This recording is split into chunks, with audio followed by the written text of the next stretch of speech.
Olá! Seja muito bem-vindo ao nosso canal. Aqui você encontra reflexões poderosas e acessíveis sobre as Escrituras, explorando cada capítulo da Bíblia com atenção e clareza. É uma alegria ter você conosco nessa jornada de aprendizado e crescimento espiritual. Primeiramente, quero agradecer ao nosso Senhor, Jesus Cristo, pela oportunidade de estar fazendo este vídeo para vocês e agradecer aos mesmos pelo tempo disponibilizado para assistir. Muito obrigado. Lembrando, primeiro faço a leitura da palavra, depois apresento os significados e no final informo a conexão com o Antigo Testamento. Se você achar melhor ouvir a conexão com o Antigo Testamento, basta ir para a numeração que aparece na tela. Este é o momento onde inicio a conexão. Fica o convite para ouvir a palavra e seu significado. O capítulo 1 da Epístola aos Filipenses revela o coração de um apóstolo que, mesmo escrevendo diretamente de uma prisão, transborda alegria e gratidão. Paulo inicia esta carta com uma afetuosa saudação aos santos em Filipos, expressando sua confiança de que aquele que começou a boa obra neles haverá de completá-la até o dia de Cristo Jesus. Esta introdução é fundamental para compreender a perspectiva cristã sobre o sofrimento, pois Paulo demonstra como suas algemas serviram, na verdade, para o progresso do Evangelho. O texto culmina em uma das declarações mais profundas da fé cristã: para mim, o viver é Cristo e o morrer é lucro, estabelecendo o tom de uma vida centrada no propósito divino, independentemente das circunstâncias externas. Se este conteúdo te edificam, inscreva-se agora no canal e ative o sininho para não perder nossos próximos vídeos. E mais, compartilhe este vídeo com seus amigos e familiares para que juntos possamos espalhar a palavra de Deus e inspirar vidas ao redor do mundo. Prepare-se para mergulhar nesse relato impactante, que nos confronta com a fragilidade da natureza humana e a justiça divina. Não esqueça, inscreva-se no canal, compartilhe, deixe o seu comentário e seu like no vídeo. Pois ao fazer isto a plataforma irá identificar que o conteúdo tem uma certa relevância e indicará para outros usuários com perfil semelhante ao seu. Vamos iniciar a leitura da palavra e depois os esclarecimentos. Versículos de Filipenses 1 do livro de Filipenses da Bíblia. 1 Paulo e Timóteo, servos de Cristo Jesus, a todos os santos em Cristo Jesus que estão em Filipos, com os bispos e diáconos. 2 a vocês, graça e paz da parte de Deus nosso Pai e do Senhor Jesus Cristo. Ação de graças e oração.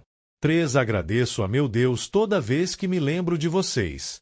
4 Em todas as minhas orações em favor de vocês, sempre oro com alegria.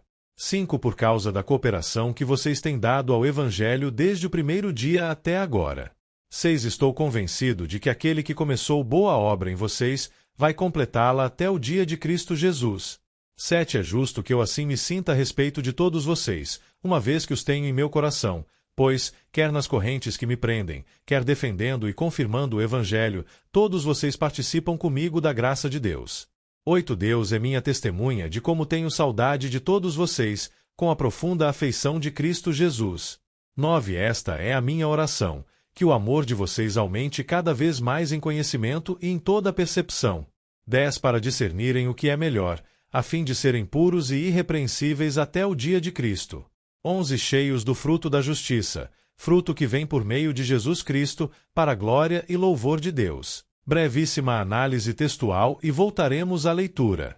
As cadeias que libertam o Evangelho, o dilema do propósito e a cidadania celestial.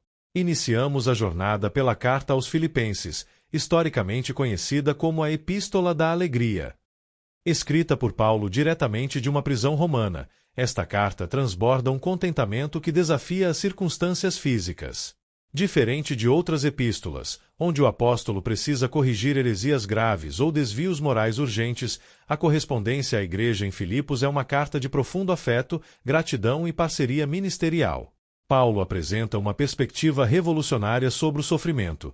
As suas algemas não paralisaram o Evangelho, mas serviram como plataforma para o seu avanço. Ele expõe a sua total ausência de vaidade pessoal ao se alegrar com a pregação de Cristo, mesmo quando feita por rivais, e abre o seu coração em um dos dilemas mais profundos da espiritualidade cristã, concluindo com uma convocação para vivermos como cidadãos dignos do reino. O tema central deste primeiro capítulo é: O sofrimento e as prisões do cristão cooperam para o progresso do Evangelho e o encorajamento da Igreja, desafiando-nos a viver com a convicção de que a vida pertence a Cristo e a morte é lucro, enquanto exercemos uma cidadania firme, unânime e destemida diante das oposições. Primeiro, parceria no Evangelho, saudade pastoral e a oração pelo discernimento, versículos 1 a 11. O que o autor está ensinando? Paulo abre a epístola associando-se a Timóteo e identificando ambos não com títulos de superioridade, mas como servos, escravos por amor, de Cristo Jesus, versículo 1. O destinatário é toda a liderança, bispos e diáconos, e os santos de Filipos. Após a saudação de graça e paz, versículo 2, Paulo faz uma declaração de profunda gratidão nos versículos 3 a 5. Toda vez que ele se lembra dos filipenses, suas orações são marcadas por alegria, por causa da cooperação, parceria financeira e espiritual, que eles demonstraram desde o primeiro dia do nascimento daquela igreja. O versículo 6 traz uma das promessas mais consoladoras da teologia paulina. Estou convencido de que aquele que começou boa obra em vocês vai completá-la até o dia de Cristo Jesus. A salvação e a santificação não dependem da força humana, mas da fidelidade realizadora de Deus. Nos versículos 7 e 8, Paulo expressa o seu vínculo emocional com a comunidade. Ele os traz no coração e eles partilham com ele da mesma graça, tanto na defesa do Evangelho quanto em suas prisões. Ele evoca o próprio Deus como testemunha da saudade profunda que sente de todos, movido pela afeição do próprio Cristo. Nos versículos 9 a 11, o apóstolo compartilha o conteúdo da sua intercessão por eles. Ele não ora por facilidades materiais, mas para que o amor deles transborde e aumente, temperado com conhecimento teórico e percepção prática. O objetivo dessa maturidade é definido no versículo 10, para discernirem o que é melhor, mantendo-se puros, irrepreensíveis e cheios do fruto de justiça que vem por Jesus, resultando em glória e louvor a Deus, versículo 11. A lição espiritual principal. A caminhada cristã é sustentada pela parceria mútua e pela certeza de que Deus terminará a obra que iniciou em nós, impulsionando-nos a crescer em um amor inteligente, capaz de discernir as melhores escolhas para a vida. Aplicações práticas. Descansar na fidelidade de Deus. Se você se sente frustrado com as suas próprias falhas ou teme não conseguir se manter firme na fé, medite no versículo 6. Deus não deixa construções pela metade. A obra de transformação na sua vida pertence a Ele, e Ele tem o compromisso pessoal de completá-la até o fim. Orar por amor com inteligência. O versículo 9 nos ensina que o amor cristão não é cego ou puramente emocional. Busque crescer em conhecimento bíblico e percepção prática. O verdadeiro amor sabe estabelecer limites, escolhe a verdade e capacita você a discernir o que é excelente nas decisões diárias da vida, evitando caminhos de compromisso com o erro. Voltamos a ler. A prisão de Paulo e o avanço do Evangelho. 12 Quero que saibam, irmãos, que aquilo que me aconteceu tem, ao contrário, servido para o progresso do Evangelho. 13 Como resultado, tornou-se evidente a toda a guarda do palácio e a todos os demais que estou na prisão por causa de Cristo. 14 E os irmãos, em sua maioria, motivados no Senhor pela minha prisão, estão anunciando a palavra com maior determinação e destemor. 15 É verdade que alguns pregam Cristo por inveja e rivalidade, mas outros o fazem de boa vontade.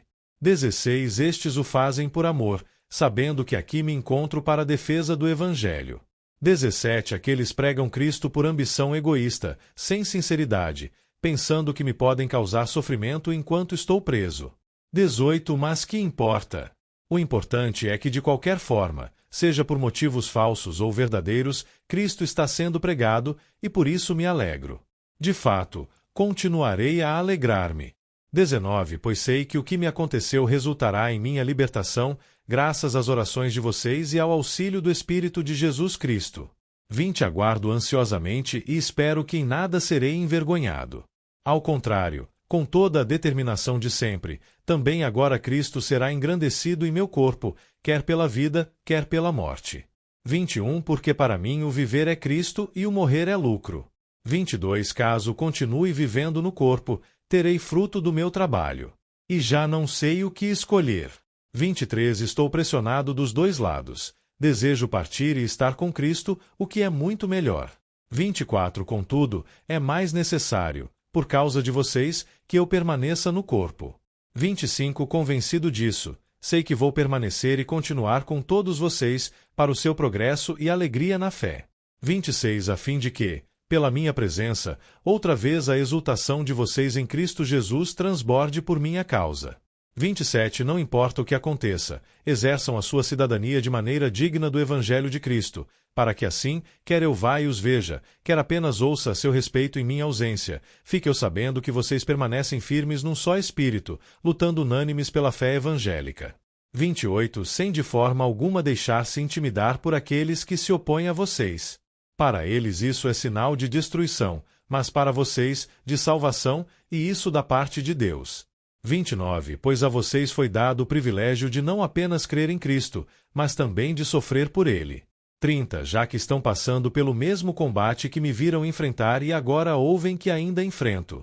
Análise textual. Logo depois terá uma compreensão ao Antigo Testamento. Segundo, a soberania do Evangelho sobre as intenções humanas, versículos 12 a 18.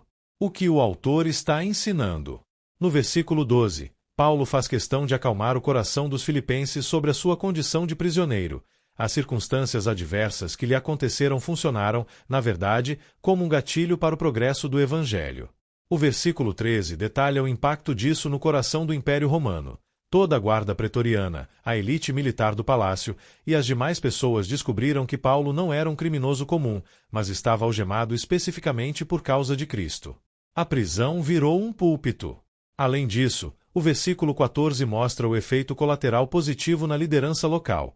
A maioria dos irmãos, ao verem a coragem de Paulo na prisão, sentiram-se motivados e ousados no Senhor para anunciar a palavra com muito mais determinação e total ausência de medo. Nos versículos 15 a 17, Paulo expõe a triste realidade das motivações humanas na obra de Deus. Ele reconhece que alguns pregavam a Cristo motivados por inveja, rivalidade, ambição egoísta e falta de sinceridade, na tentativa explícita de aumentar o sofrimento de Paulo enquanto ele estava preso. Em contrapartida, outros pregavam movidos por amor e em parceria com o ministério do apóstolo. A reação de Paulo no versículo 18 revela um desprendimento egóico impressionante, mas que importa? O importante é que, de qualquer forma, seja por motivos falsos ou verdadeiros, Cristo está sendo pregado, e por isso me alegro. Paulo recusa-se a entrar em guerras de vaidade ou disputas de território ministerial. Para ele, o crescimento do nome de Jesus era infinitamente superior à sua reputação ou ao seu conforto pessoal. A lição espiritual principal. Deus é tão soberano que utiliza até mesmo as crises, as prisões e as más motivações de terceiros para expandir a pregação do Evangelho, exigindo do crente a humildade de colocar a glória de Cristo acima de qualquer vaidade pessoal. Aplicações práticas. Ressignificar as suas prisões. Quando você passar por perseguições no trabalho, crises de saúde ou momentos em que se sentir preso por circunstâncias difíceis, mude a sua perspectiva à luz do versículo 12. Pergunte a Deus como essa situação pode servir para o progresso do Evangelho aqui. O seu comportamento íntegro na crise pode ser o maior testemunho para as pessoas que estão ao seu redor. Abandonar a inveja ministerial. O desabafo de Paulo no versículo 18 deve quebrar o nosso orgulho. Pare de competir com outros irmãos ou ministérios. Se Cristo está sendo pregado com fidelidade bíblica, alegre-se com o crescimento do outro, mesmo que os métodos ou as pessoas envolvidas não agradem o seu gosto pessoal. O reino é de Jesus, não nosso. Terceiro, o dilema da existência e a cidadania digna do reino, versículos 19 a 30. O que o autor está ensinando? A partir do versículo 19, Paulo expressa sua total confiança de que sua situação resultará em libertação espiritual e triunfo, amparado pelas orações da Igreja e pelo agir do Espírito Santo. O versículo 20 resume a sua obsessão de vida. A sua expectativa ansiosa é a de nunca ser envergonhado por recuar, mas manter a determinação de sempre para que Cristo seja engrandecido em seu corpo, quer pela vida, quer pela morte. Essa declaração prepara o terreno para a máxima do versículo 21, porque para mim o viver é Cristo e o morrer é lucro. Se ele continuar vivo, a sua existência será totalmente preenchida por Cristo. Se ele for executado, o resultado será ganho absoluto, pois estará na presença imediata do seu Senhor. Nos versículos 22 a 24, Paulo confessa o seu dilema pessoal. Ele se sente pressionado dos dois lados. O seu desejo pessoal é partir para estar com Cristo, o que é imensamente melhor, versículo 23, mas ele reconhece que a sua permanência no corpo é mais necessária para o crescimento dos filipenses, versículo 24. Convencido dessa utilidade pastoral, ele afirma nos versículos 25 e 26 que sabe que continuará vivo por mais um tempo para o progresso e alegria da fé da Igreja. No versículo 27, o apóstolo introduz o mandamento prático que serve de conclusão para o capítulo. Não importa o que aconteça, exerçam a sua cidadania de maneira digna do Evangelho de Cristo. O termo original aqui remete aos deveres de um cidadão de uma colônia romana, mas Paulo ressignifica para a pátria celestial. Essa cidadania prática deve se manifestar em 3 atitudes, conforme os versículos 27 e 28 detalham. 1. Permanecer firmes em um só espírito. 2. Lutar unânimes pela fé evangélica. 3. Não se deixar intimidar, de forma alguma, pelos opositores. Paulo encerra nos versículos 29 e 30 redefinindo o conceito de privilégio no reino de Deus. Ele afirma categoricamente que à Igreja foi concedido o privilégio não apenas de crer em Cristo, mas também de sofrer por ele, participando do mesmo combate cósmico e histórico que o próprio apóstolo enfrentava em suas cadeias. A lição espiritual principal. A vida do cristão pertence integralmente a Cristo, transformando a morte em um ganho e o sofrimento por amor ao Evangelho em um privilégio que autentica a nossa cidadania celestial e a nossa unidade comunitária. Aplicações práticas. Redefinir o sentido da vida e da morte. O versículo 21 é o teste definitivo do coração humano. Se para você o viver é o dinheiro, o morrer é perda. Se o viver é a carreira, o morrer é o fim. Alinhe os seus afetos para que Jesus seja o centro da sua existência diária. Somente quando Cristo for o seu viver, a morte deixará de ser um fantasma e passará a ser enxergada como lucro. Viver como cidadão do céu. O versículo 27 exige que o nosso comportamento público honre o nome de Deus. Onde quer que você esteja, na faculdade, nas urnas, no trânsito ou na internet, haja de acordo com as leis do reino dos céus. Promova a unidade com os seus irmãos de fé e não se deixe intimidar pelas pressões ou cancelamentos da cultura secular. O sofrimento por defender a verdade é uma medalha de honra espiritual. Versículo 29. Resumo dos pontos-chave. Primeiro, Paulo e Timóteo se apresentam como servos de Jesus, destacando que a verdadeira liderança na Igreja se fundamenta no serviço e no afeto mútuo. Segundo, a garantia do aperfeiçoamento espiritual do cristão repousa na fidelidade de Deus, que completará integralmente a boa obra que iniciou. Terceiro, o amor cristão maduro deve crescer acompanhado de conhecimento e discernimento, capacitando o crente a escolher sempre o que é excelente. Quarto, as crises, perseguições e prisões sofridas por causa da fé não barram o Evangelho, mas servem de vitrine para o progresso da mensagem de Cristo. Quinto, a soberania de Deus supera as intenções humanas, operando a pregação da verdade mesmo quando anunciada por inveja ou ambição egoísta. Sexto, o alvo supremo da vida cristã é engrandecer a Cristo em todas as circunstâncias, tornando viver um ato de adoração e o morrer um ganho real. Sétimo, a cidadania do reino exige que a Igreja viva em unidade de espírito, lute unânime pela fé e encare o sofrimento por Cristo como um privilégio divino. Reflexão espiritual final. O primeiro capítulo de Filipenses nos arranca de uma espiritualidade mimada e nos insere na maturidade do reino de Deus. Paulo nos ensina, a partir de uma cela fria, que o nosso contentamento nunca pode estar amarrado ao conforto das nossas circunstâncias. Quando nosso foco está totalmente voltado para a glória de Jesus, as grades viram portais, os opositores viram motivadores e o medo da morte desaparece por completo. Avalie a sua caminhada nesta semana. Não gaste energia murmurando pelas limitações ou lutas que cercam a sua rotina. Enxergue cada dificuldade como uma oportunidade soberana para manifestar o caráter de Cristo. Viva com a cabeça erguida, consciente da sua cidadania celestial. Ame os seus irmãos com inteligência, lute pela unidade da sua comunidade e abrace com coragem os desafios da fé. Lembre-se diariamente, aquele que começou a boa obra em você é fiel para levá-la até o fim. Faça de Cristo o seu viver e experimente a alegria inabalável que nenhuma prisão deste mundo pode roubar.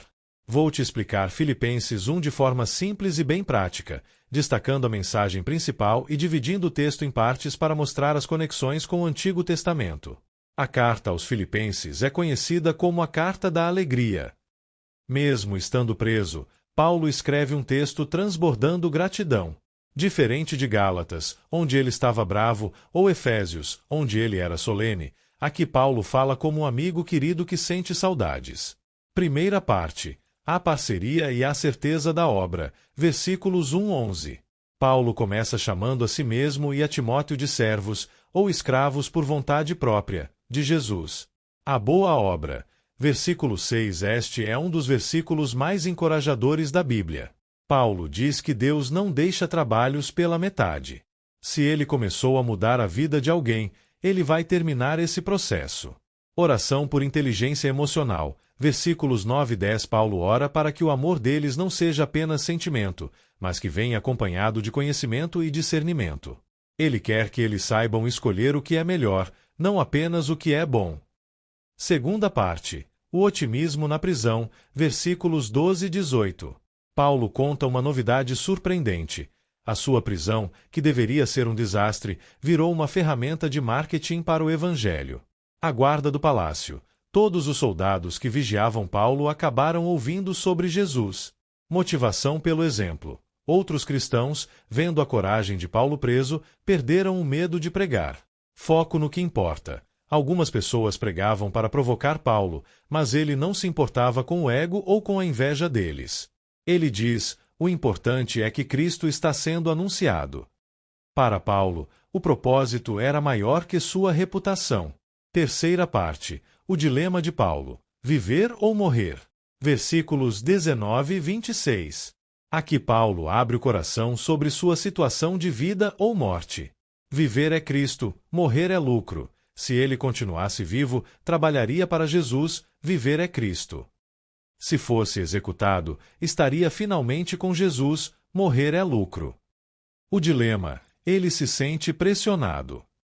Por ele, já teria partido para estar com Deus, mas ele entende que, por amor aos amigos filipenses, é melhor continuar vivo para ajudá-los a crescer. Ele coloca a necessidade dos outros acima do seu desejo pessoal de descanso.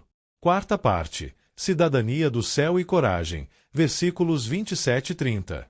Paulo termina pedindo que eles se comportem de maneira digna. Cidadania. Versículo 27. Filipos era uma colônia romana e seus habitantes tinham orgulho de serem cidadãos de Roma. Paulo diz: exerçam a sua cidadania de forma digna do Evangelho. Ele lembra que a lealdade principal deles é com o reino de Deus. O privilégio do sofrimento. Ele diz algo estranho para a lógica comum, que sofrer por Cristo é um privilégio. Versículo 29. Ele quer que eles entendam que as dificuldades são sinais de que estão no caminho certo. A ligação com o Antigo Testamento. Embora Filipenses 1 não tenha tantas citações diretas como Gálatas, a mentalidade de Paulo está enraizada no Antigo Testamento. Primeira, o dia de Cristo Jesus, versículo 6, 10. Esta é a versão do Novo Testamento para o dia do Senhor mencionado com frequência pelos profetas, como em Amós 5:18 e Sofonias 1:14. No Antigo Testamento, era um dia de julgamento e esperança. Aqui, Paulo foca na conclusão da obra de Deus no crente. Segunda, fruto da justiça. Versículo 11. A ideia de que uma vida correta produz frutos vem diretamente de passagens como o Salmo 1:3, a árvore que dá fruto no tempo certo, e Provérbios 11:30, o fruto do justo é árvore de vida. Terceira, sacrifício e serviço. O conceito de ser um servo, versículo 1, e a disposição de sofrer remetem ao servo sofredor de Isaías, Isaías 53. Paulo vê sua própria vida como um reflexo desse sofrimento que traz benefícios aos outros. Resumo didático. Imagine que Paulo é um técnico de um time que está jogando fora de casa, sob muita pressão e com a torcida contra. Ele mesmo foi expulso do campo e está no vestiário, prisão. Em vez de reclamar, ele manda um bilhete para o time dizendo: não se preocupem comigo. O fato de eu estar aqui no vestiário está fazendo as pessoas comentarem sobre o nosso time no mundo inteiro. Continuem jogando unidos. Se eu puder voltar para o campo, ótimo. Se não puder, já ganhamos o campeonato no final. Apenas joguem como cidadãos do reino. A mensagem de Paulo é: a alegria real não depende das circunstâncias externas, mas da certeza de que Deus está completando sua obra em nós e de que Jesus é o centro de tudo. Ficou claro como Paulo consegue ser feliz mesmo estando preso ao focar no lucro espiritual? Se quiser, podemos ver no capítulo 2 o famoso hino sobre a humildade de Jesus. E chegamos ao fim de mais um vídeo. Espero que você tenha gostado e aprendido algo novo com a gente. Se você curtiu o conteúdo, não esqueça de deixar o seu like, seu comentário, além de compartilhar e se inscrever no canal. Isso ajuda muito para continuarmos a trazer conteúdos incríveis para você. Obrigado por assistir, nós encontramos no próximo vídeo. Até mais!